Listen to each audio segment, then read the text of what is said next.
So on behalf of Chicago Booth, thank you all for joining us. We know that you have a lot of demands on your time now, and we appreciate your interest. So with that, I will turn it over to Dean Rajan. Great. Thank you. Thanks, Jessica. Hi, everybody. As Jessica said, I'm Madhav Rajan. I'm the Dean and the George Schultz Professor of Accounting at Chicago Booth. I hope you're all doing well. It's great to see so many of you here today.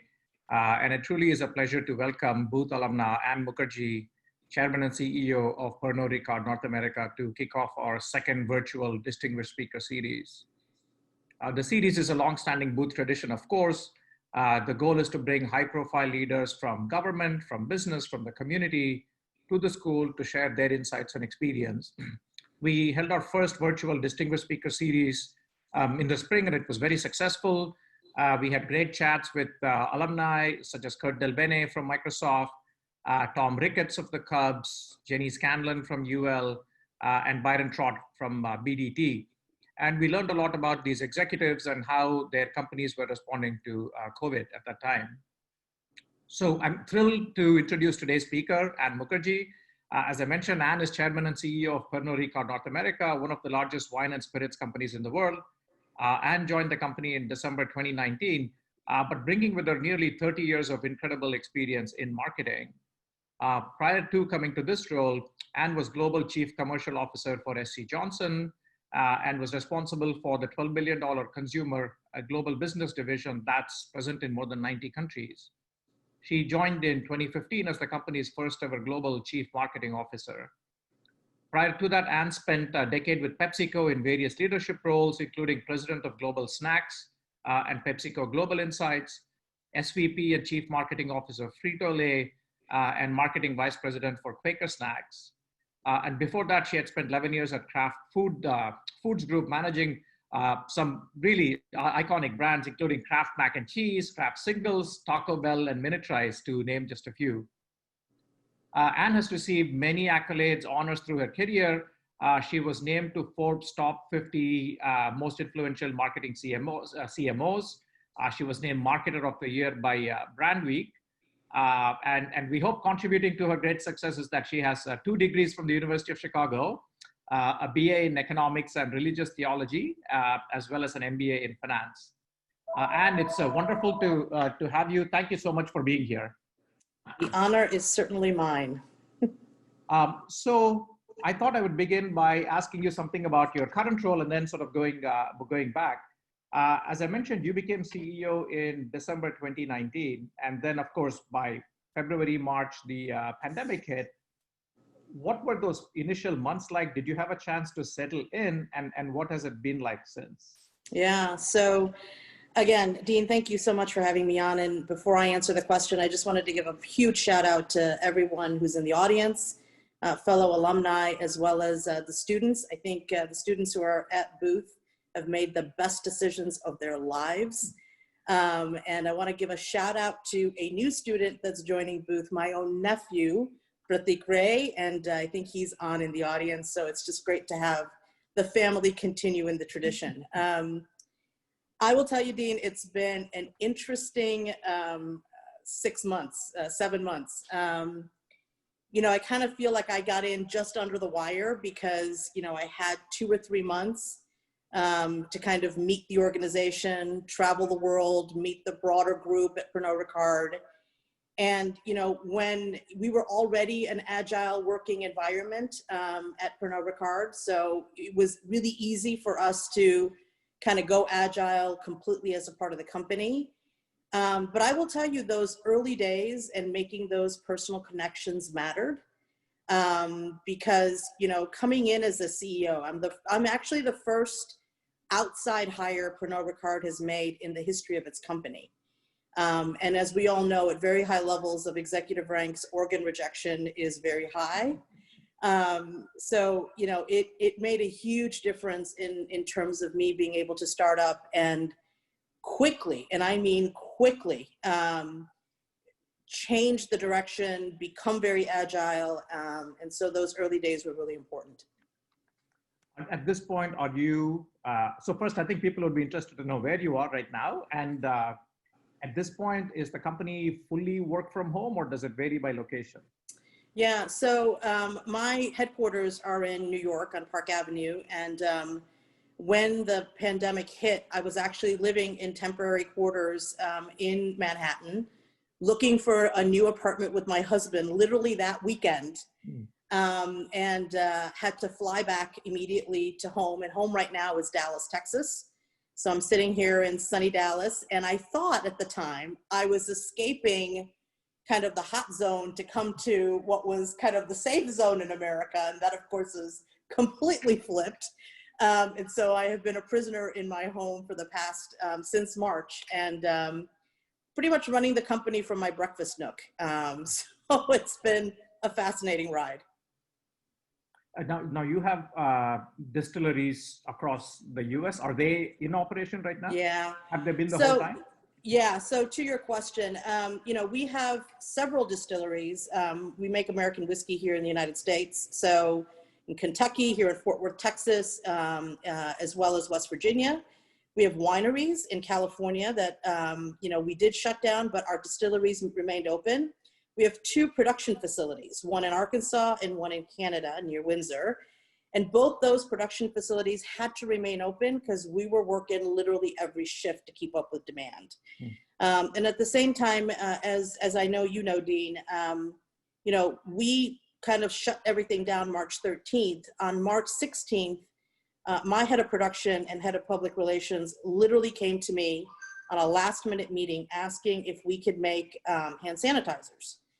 And, you know, we contacted the Trump administration and Peter Navarro and literally got regulatory approval in 48 hours. And since March, the latter part of that week, we've been making hand sanitizers for frontline workers across the United States in every key city, working with FEMA. So that's a little bit of an example of how quickly we've been able to be agile, and literally my heroes, the people in my front lines, in my plants, you know, they've been working around the clock, not only to keep us supplied, but also trying to protect the frontline workers as we've gone through coronavirus. So you mentioned demand, and one of the big effects of COVID has been sort of wide variation among industries and who did well, who didn't do well. Have things gone better than expected? Or how have you been doing, and what sort of trends are you noticing in your industry? You know, it's interesting. You know, as people have been confined, and, you know, a lot of, you know, the kind of going outside, you know, being with others has shut down. People have started to nest back home. And we've seen that both in food and we've seen that in beverages and alcohol. And so, you know, in our industry, about 20 to 30% of the business is what we call on-premise, restaurants, hotels, et cetera, bars. That pretty much shut down. It's beginning to open up, but again, we've seen the opening up and closing again as we've seen the resurgence of COVID. So pretty much it's basically been our off-trade business. And so basically think about it, 30% of our business went to zero, right? So, you know, 70% of our business, you know, had a lot of room to make up to be able to even come in flat. And we expected that not to happen. So we were thinking, you know, maybe the industry would shrink anywhere from 10 to 15%. And what we're basically seeing is the industry is actually flat to slightly growing. And that's because we've seen a lot of that on-premise kind of drinking come in home. So our off-trade business has really skyrocketed for the industry and for us. And so it's been interesting because we've seen this in food as well. And what's interesting in food, having worked at PepsiCo, is a lot of the demand that was growing was really out of the home demand, restaurants, on the go, et cetera. So when you looked at the supply chain, it was really geared for delivering kind of this off-premise, high volume, both food, as well as how we delivered kind of on the alcohol side. So the faster that people were able to kind of adapt their supply chain, those were the ones that won. And so to be able to quickly change your production on price size, pack outs, case, those are the ones that really responded well. And what we've seen in the alcohol industry, and I think we're seeing in food as well, is people are going back to trusted brands. They're going to brands that they know. They don't have a lot of time to shop. They want to run in, get what they need. So they grab what they know. And so, you know, the big branded companies, and we've been seeing before that, a lot of these little emerging brands kind of come up, that's kind of flipped. And so, you know, awareness, penetration, all of those things matter right now in this environment. So the Wall Street Journal had an article about Walmart and their e-commerce business sort of taking off. I mean, are you seeing similar changes in your industry? Oh my gosh. To give you just an example, you know, Total Wines and More, which is a national chain, it's similar to Binny's in Chicago. You know, pre-COVID, you know, e-commerce sales was about, you know, 5, maybe 10% of their business. Today, in these short few months, it's almost 30% of their business. And this thing is growing in leaps and bounds. And what we're finding is now that people have figured out how convenient it is to have their liquor delivered, and they don't have to, you know, take these big boxes in their cars anymore, we're seeing that kind of continue to grow. And we think that will be the new normal post-COVID. So, you know, companies, our distributors have had to really be nimble in terms of technology, distribution, thinking about marketing, content delivery in a very new way. And they've had to do it very quickly. One last question on that. Are you noticing like that your premium brands are doing sort of much better than others? And sort of what are a couple of names, maybe, if you're willing to? Yeah, no, it's interesting. What we're seeing is, especially in the alcohol industry, you know, coming into COVID, in a lot of industries, we saw kind of the middle shrink, and it was either premium or value that was growing. In the alcohol industry, what we're seeing is more and more premiumization. And I think I have a little bit, we're still digging into it, the kind of the human behavior behind that. I mean, think about it. You went to a restaurant and you ordered an expensive bottle of wine, or you ordered, you know, some, you know, really nice scotch or whatever it may be. Those were really expensive drinks.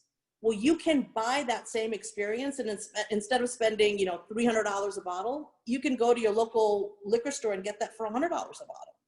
So while you used to spend maybe 30, 40 bucks on a bottle of something at home, now you're going to supplement that with something that's $100 because you're not spending that $300 at a restaurant.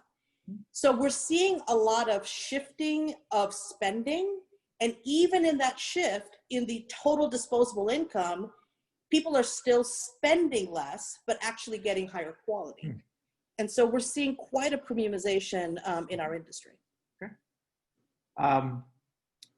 Let me see. So a couple, you mentioned marketing, for example, and so there has been a lot of discussion about social media and sort of the move to social media marketing, which can be a two-edged sword. I mean, how do you all think about that? Do you do much on social media? How do you monitor it, if you will? Absolutely. I think in this day and age, you know, social media has really been a key lever in terms of continuing to build two-way brand relationships, especially in our industry. When you think about, you know, just getting ideas about cocktails and, you know, creating online ways of making cocktails, or, you know, serving up content that, you know, keeping top of mind right now is absolutely key.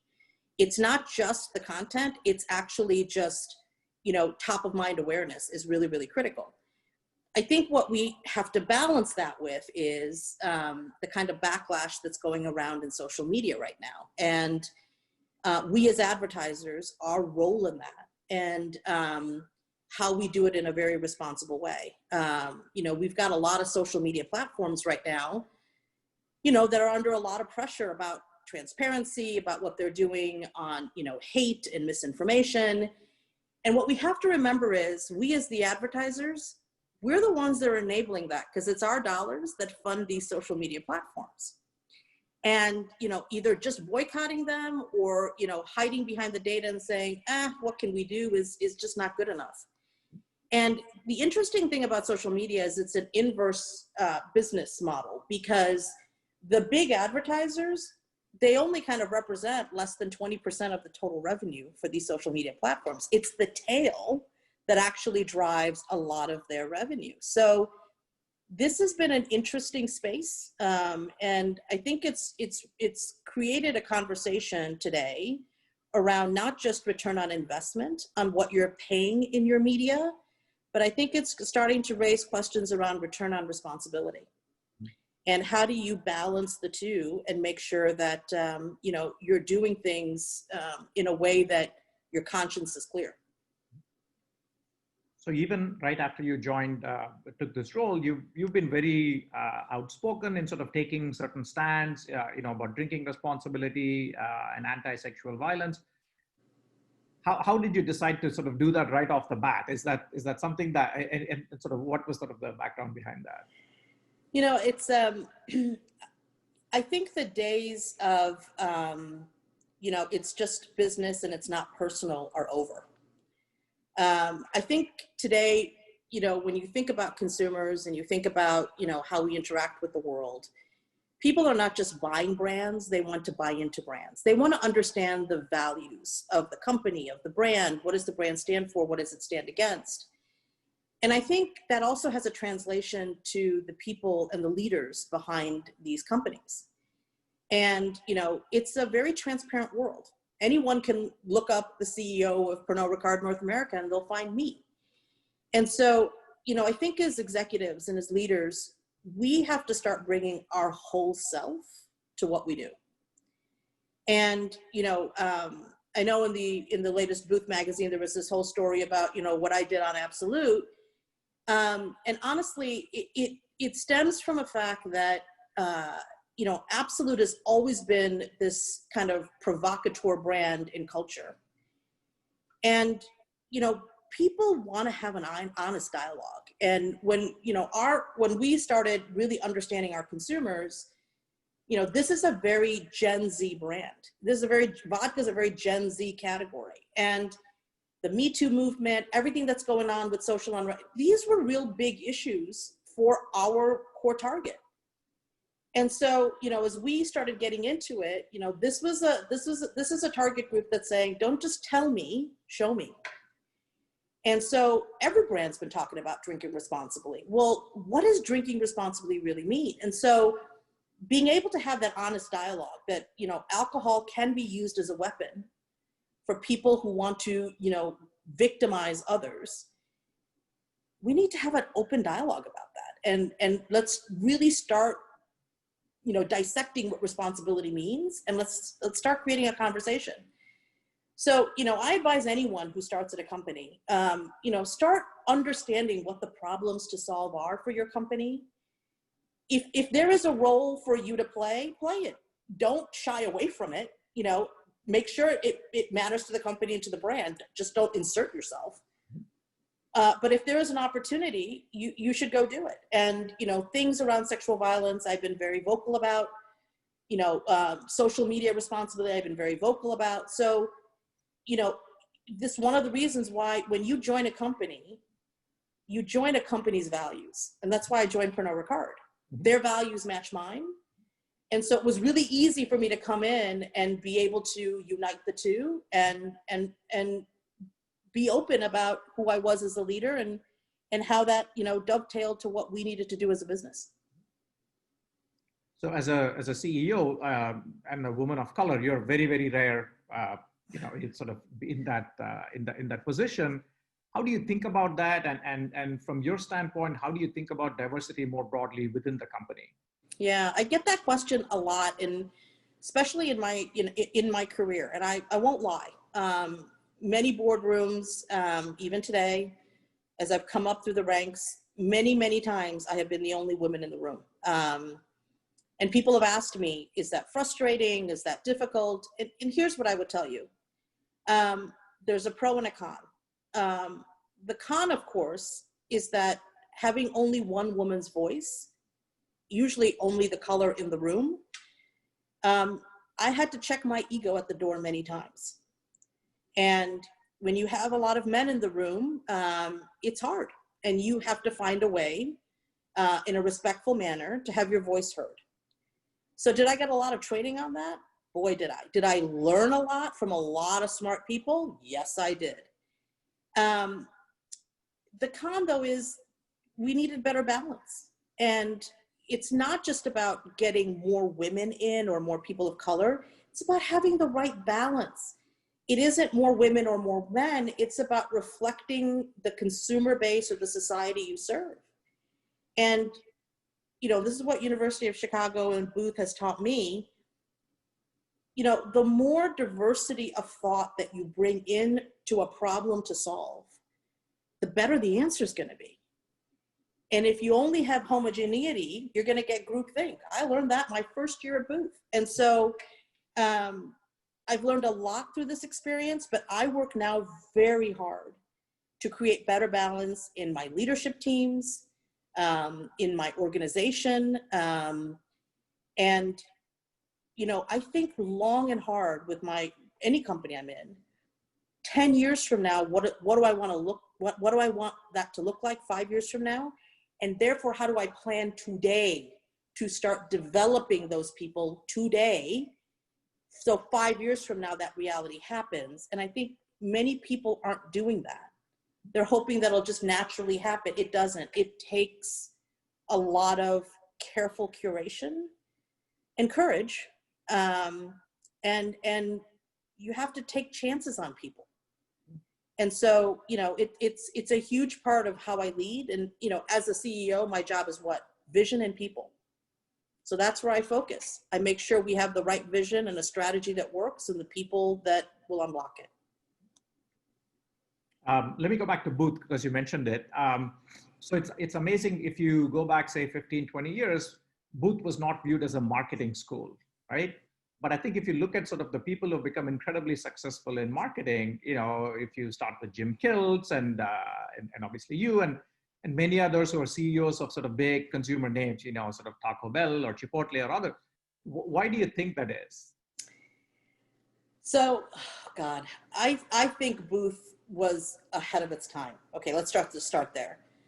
The quality of the education, the faculty, you know, one of my, you know, I have two icons there from a marketing perspective. Dean Harry Davis, who, you know, separate story, the man changed my life. And a lifelong friend, Sanjay Dhar, who, you know, I continued to stay close with. He's been a huge inspiration in my career. But I think it's also the overall approach that I think Booth takes to education. And I'll come back to marketing in a second. Mm-hmm. You know, when I recruit, and I recruit all over the country from all major business schools, and there's some that are great, some that are not, whatever. The thing that I admire about Booth is they don't spoon feed you answers. There are many times I'll go into an interview and I'll be interviewing somebody and it's like, you sound like the last person I just talked to. That's not Booth. Booth is about helping you discover what the right question to ask is. It's about critical thinking. It's about, you know, bringing together different disciplines to solve wicked problems. And I think that's what sets us apart. And the fact that Booth balances both the art and the science, right? The reason I think more and more people from Booth who are in marketing are excelling is because where marketing is going is performance marketing. It's all about this notion of behavioral economics. It's about monetizing human behavior. Well, you can't monetize human behavior if you don't understand the science of human behavior. When you put that together, and then you can overlay that with the art of marketing, because if the science unlocks the art, you're always going to win. And I think that's why Booth is by far, it's the standard. And I'll tell you, it's allowed me not just to emulate best practices in my career, it's allowed me to actually invent best practices. I could not have done that without my Booth education. And I'm not just saying that because I'm talking to you, Dean, and you're the dean of the school. I'm saying it because I honestly believe it. Till this day, financial accounting, one of my favorite courses at Booth, it still comes into how I think about how I manage my P&L today. It's made me a more holistic business leader and not just a marketing leader. It helps me understand how marketing builds my business and my P&L. That's amazing to hear. And I'm glad we're taping that because we're going to use it again and again. I do want to go back to what you said about Harry. I was wondering if you would be, you said he changed your life. I was wondering if you'd be okay with that, with sharing that. Yeah, I've talked about this story very publicly. You know, when I came back to Booth, I was not in the best place in my life. I had just come out of a very difficult and violent marriage. I had just divorced. You know, I was by myself. All my family was in India. I was estranged. So Booth was going to be my rebirth. It was going to be me coming back and, you know, feeling good about myself. And I was going to reinvent myself. So I remember the very first quarter I started, and I took this entry-level course, and, you know, I was going to do great in this course. And I'll tell you the course later in a second. But the course was one that was taught through a case methodology, which we do all the time. Now, unfortunately, partly because I'm Indian, but, you know, I've always been educated that in everything that you do, there's always a perfect answer, you know, 3.925, whatever. The fact that a case is not about the perfect answer, but how you solve the problem was just something I had not learned. So every case submission that I turned in, I kept getting an F. I'm like, I've never gotten an F in my life. And so this was going on for a couple of cases. And then I was talking to a friend of mine who was at a different school and was explaining, like, I don't know how to get help. And she's like, this next case you're doing, I've already done. I'll send you my notes. I'm like, oh, okay. So I use her notes, I go through the case, I'm, you know, going through it. When I submit it, the next day, the professor calls me into his office and he says, and I'm thinking I've done really well. And he says, you have an appointment with Dean Davis tomorrow because we're going to begin expulsion proceedings against you for violating the honor code. I was like, what are you talking about? And it turns out what my friend had sent me, and she did not know, was the answer key to the case. And I was like, okay, my career's over. And so the next day I showed up to Dean Harry Davis's office, and Dean Davis said, okay, tell me your side of the story. So I told him everything. And he said, okay, I'm going to ask you one question. And based on that answer, I'm going to decide whether to expel you or not. It's like, okay. And he said, what did you learn from this experience? And it was the first time anyone had ever asked me that question. And I really thought about it. And it was on that moment that it dawned on me. I said, Dean, I think it was at this moment that I realized that there's a difference about being right and doing what is right. And there is a distinction between the two. Dean Davis, compassionate man that he is, took pity on me and he said, good answer. And he said, I'm not going to expel you. However, you are failing this course and I cannot help you. So finals were at 70% of the grade, good luck. So sure enough, 3 days later, I show up for the final, it's another case. And for those who are alumni or students, it was the chicken lens case. And I'm looking at my blue book, I'm like, I don't know how to do this. So I said, you know what, doesn't matter. I'll just do what I think is right. And I filled up that blue book. Later, when the exam results came out, I scored the highest on the final. And I went to the professor and I said, was that a pity grade? And he said, I didn't even grade it. I don't know.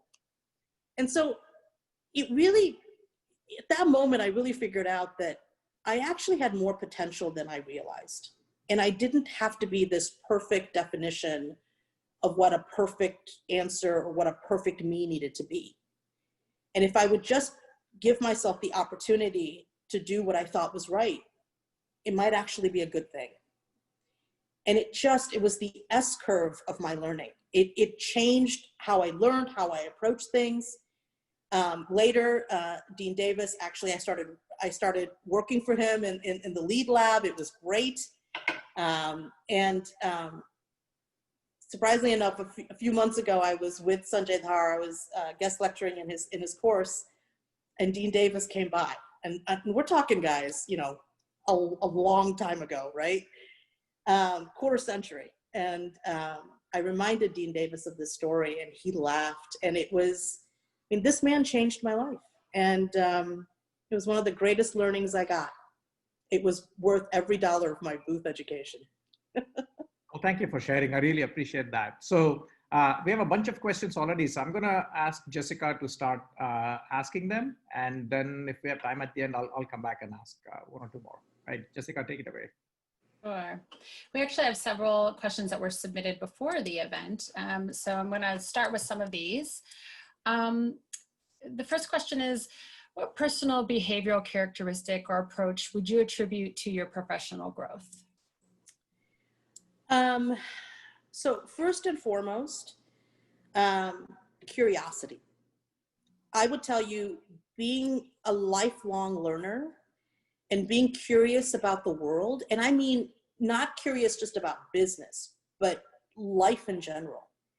And the reason for that is, if you are truly going to break barriers, if you're truly going to invent new best practices or whatever it may be, it's usually in the intersection of things that you don't think are actually related to each other, that when you connect the dots, you come up with incredible solutions that no one's ever done or thought of before. So curiosity is one big one. Following your passions. My entire life has been about following my passions. And I say this to everyone who works for me, if you get up in the morning and are not just wanting to jump up and down for joy to go to work and do what you do, and you're dreading it, go do something else. Life is way too short for you not to follow your passions. And it isn't about what title you get or what you achieve in life. It's about, are you happy? Are you really excited about what you do? So that's the second thing I would say. The third thing I would say is balance both sides of your brain. The left and the right are really important. Steve Jobs talked about it all the time. And it's in both sides of your brain working together. So, don't overdo the studying. Don't overdo the science. Don't overdo the numbers. Figure out the arts. Figure out things that make you happy. And it's in both sides of the brain working together that are really important. And lastly, what I would say is balance and perspective. Everybody in this world can have everything. They just can't have it every day. They can have it over a lifetime. And so, your brain is a muscle. And you have to remember, if you overwork a muscle, it entropies, just like any one of our other muscles. And so you have to let your brain rest once in a while. And if you don't let it rest, it can never operate at high performance. So find your balance, find what you want in life, and you'll achieve much, much more if you do so. What's something people don't realize about the beverage industry? In the US or globally? I think it could go either way. Okay, well,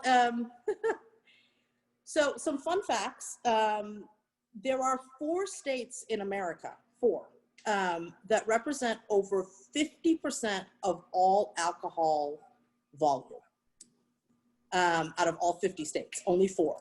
And that is California, Florida, Texas, and New York. And if you add kind of Arizona and Illinois, we're now at 65%. And what's interesting about that is, if you look at the size of that, that's actually bigger in some cases than some of the European countries put together. So this is a very, very, very, very large market. And despite that, if you look at total alcohol, it's only 7% penetration of the US population. So there's lots of room for growth. The opportunity for us is to make sure we're doing it responsibly, and that people, have the opportunity to, there's a lot of variety and there's a lot for them to experience. And, this is probably on the higher end when you think about functional and emotional attributes of brands. Alcohol is probably off the charts emotional attributes. So this is a very, this is a brand that you really want to live and a brand that you really want to buy into. Several questions about beyond COVID. What were some of your primary challenges for your first year in your new role?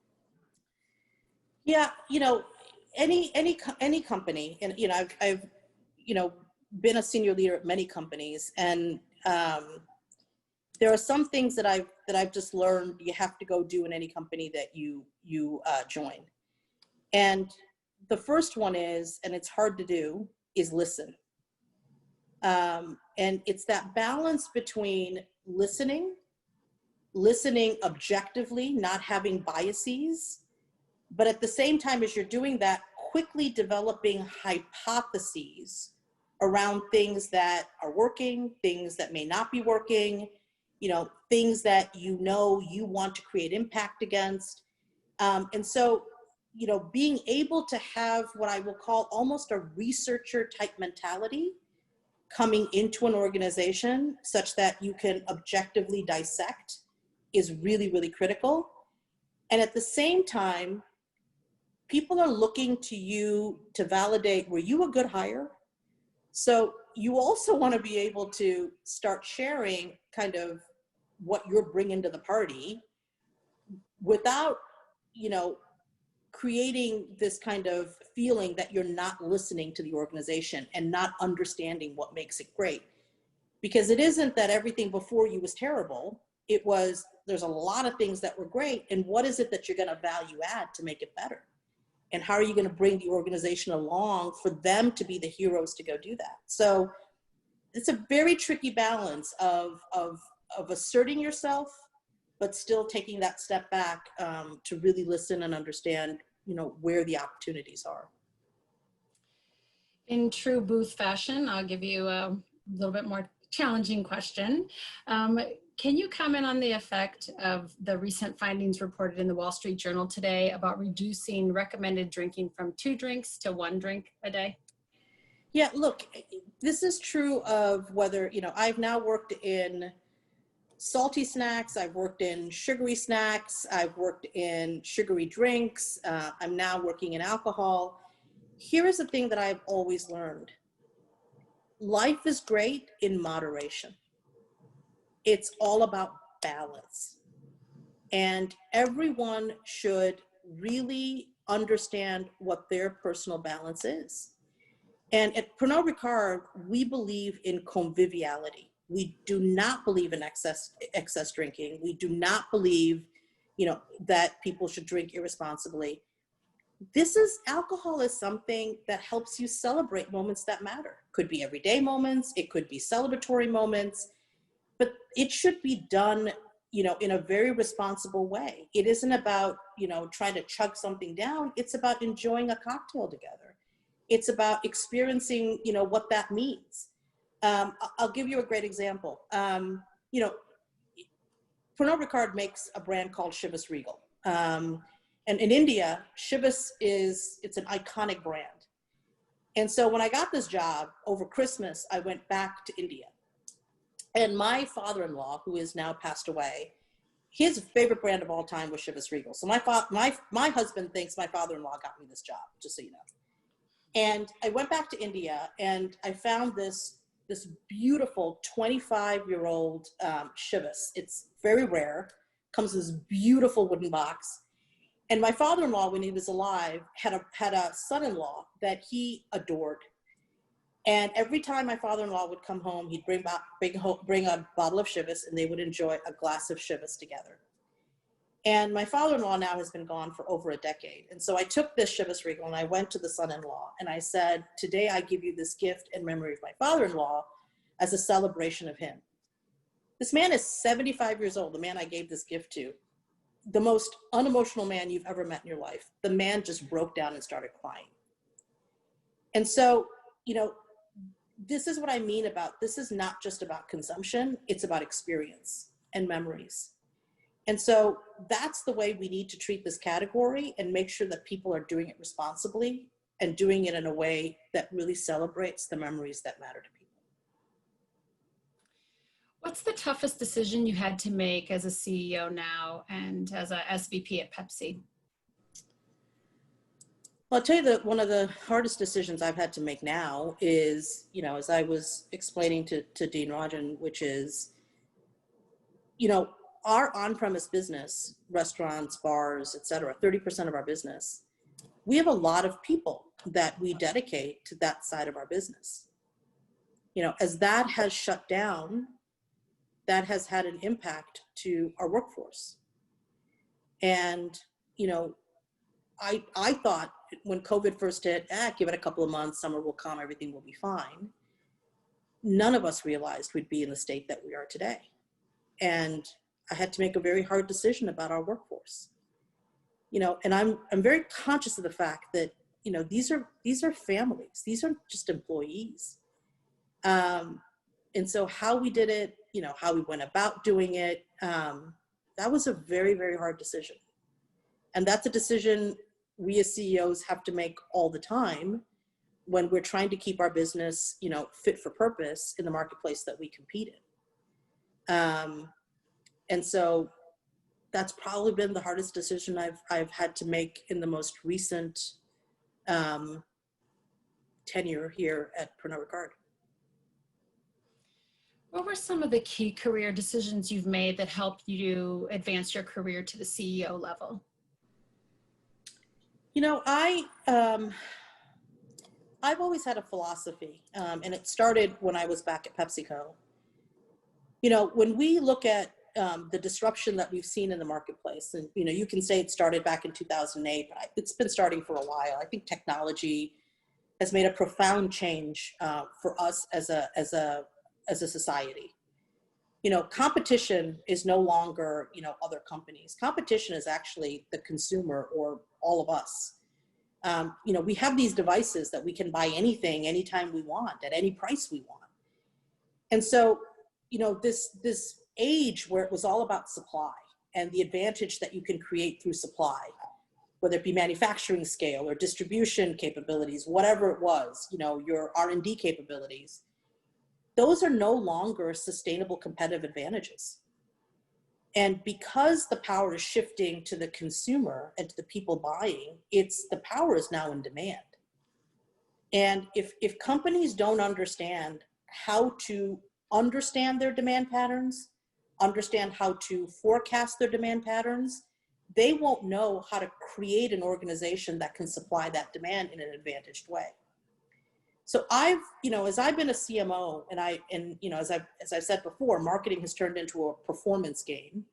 If you don't connect what you do from a marketing perspective to the bottom line, to profitable share growth, you're going to be an activity and you're going to be cut. And so I've worked very hard, not just to be what I call an equity CMO, which is, you do the advertising for the brands. That's interesting. What I've tried to be is the person in the company that understands demand better than anyone.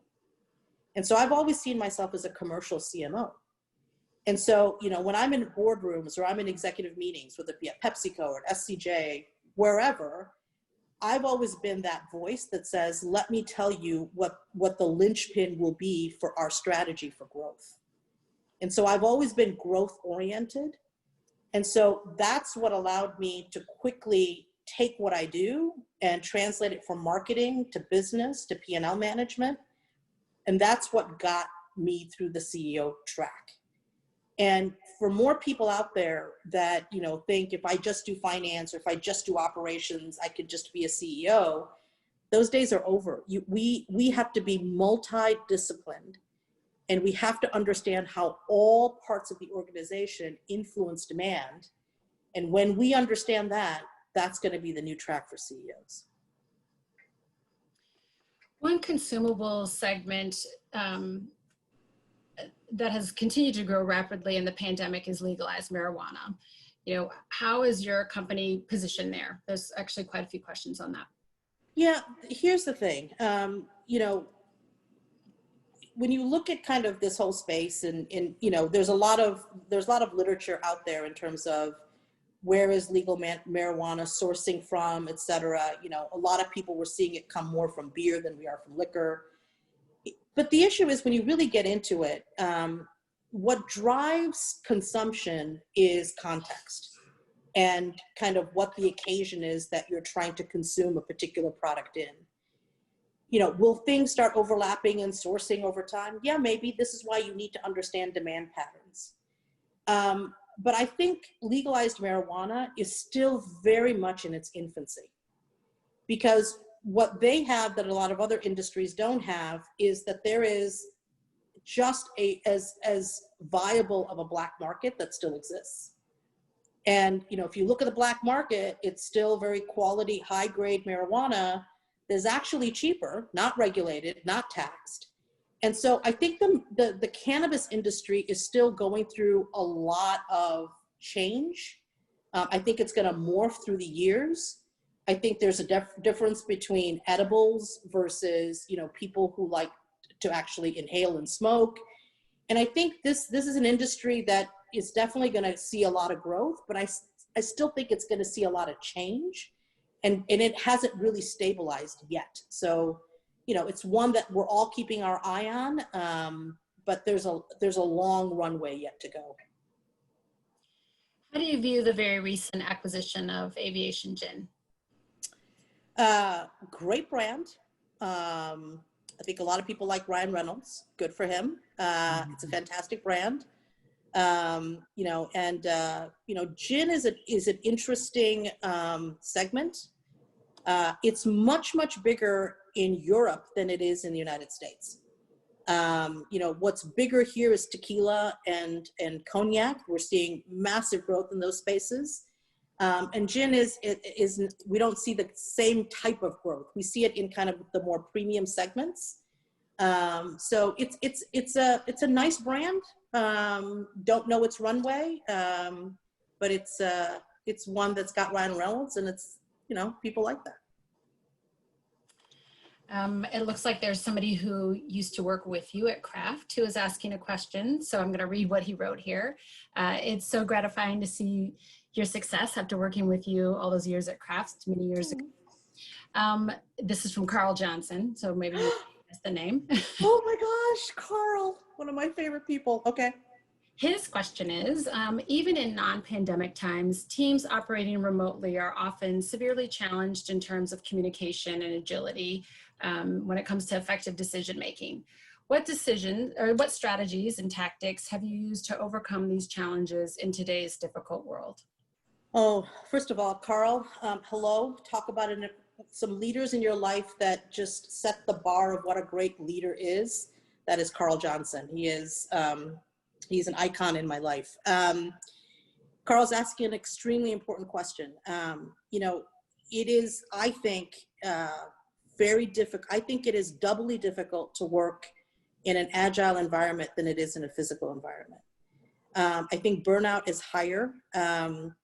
Being constantly on a video monitor, you have to work doubly hard to get your point across. You have to stay more focused to stay on track of what people are talking about.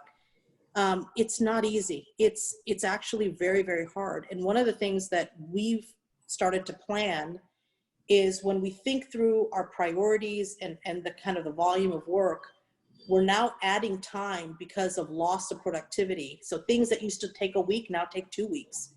And we're starting to build that in, and we're actually, it's making us even more focused and bring down the number of priorities we can take on.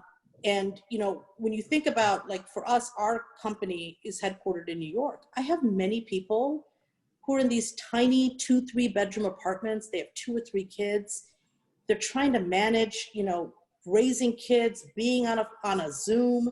It's not easy. And that's why I talk about this notion of balance and giving people that flexibility. And I will tell you, as a leadership team, this decision-making, we've actually had to take a lot of decision-making and make sure that we're meeting as a kitchen cabinet, as a leadership team, 2 or 3 times a week. Gone are the days of you do a project, you put a timeline out, let people go figure it out. We're having to really stay on top of things. We've had to make a lot of on-the-fly decisions to reprioritize, help people out, you know, change the way people work. It's like tending a garden. It's like weeding every day. And if you don't do it in this environment, you're going to lose a lot of people. It's a great question. A couple of questions asking for your advice. Any suggestions to an aspiring woman leader? Yeah. Be you. Bring your whole self to what you do. Don't try to conform and try to be what you think people are looking for. We as women bring a lot to the party. I always tell any woman that I meet, remember, you need to be loud. And I don't mean in volume. L-O-U-D. L. Listen. We women have EQ and IQ. If we can listen with our whole body, we will pick up on things that other people don't. So listen. O. Outthink. We are multitaskers. We know how to be cooking, being on the phone. I got to take care of this. We know how to multitask. We make connections. We do things that other people just don't do. We just do it as a part of who we are.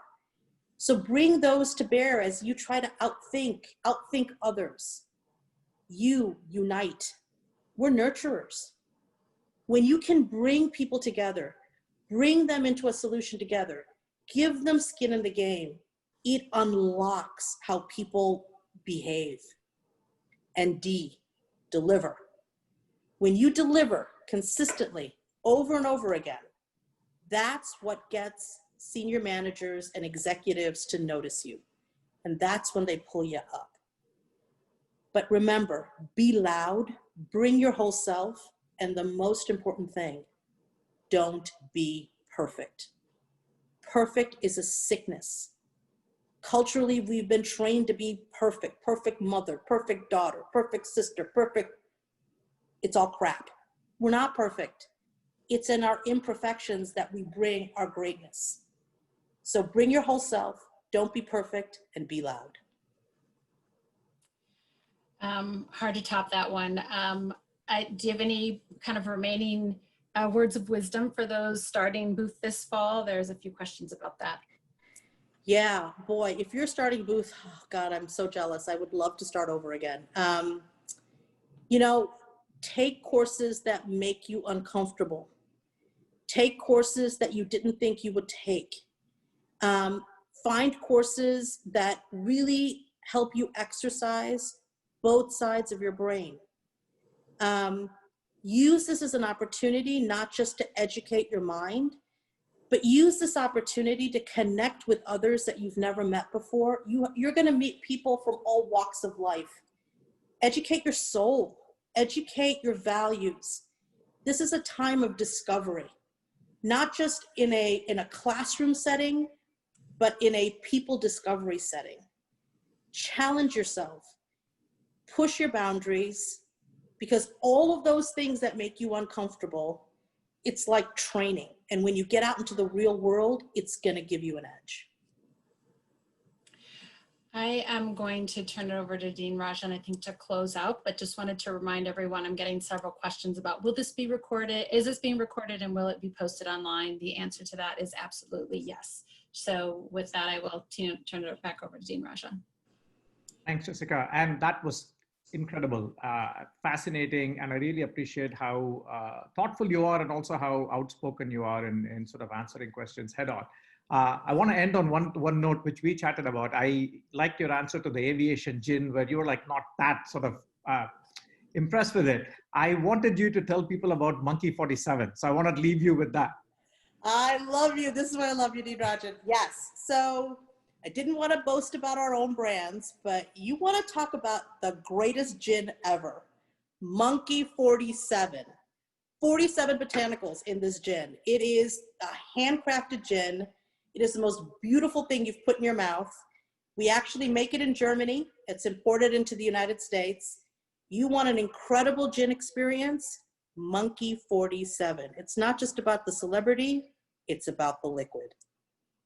And that one I can vouch from personal experience that once you've had Monkey 47, you cannot go back. So with that, again, thank you so much, Ann, for giving so much of your time and wisdom for our alumni magazine and for coming on today. We are incredibly proud of everything you've done. Look forward to hearing all about your future successes too. Thank you so much for taking the time. Thank you, Dean.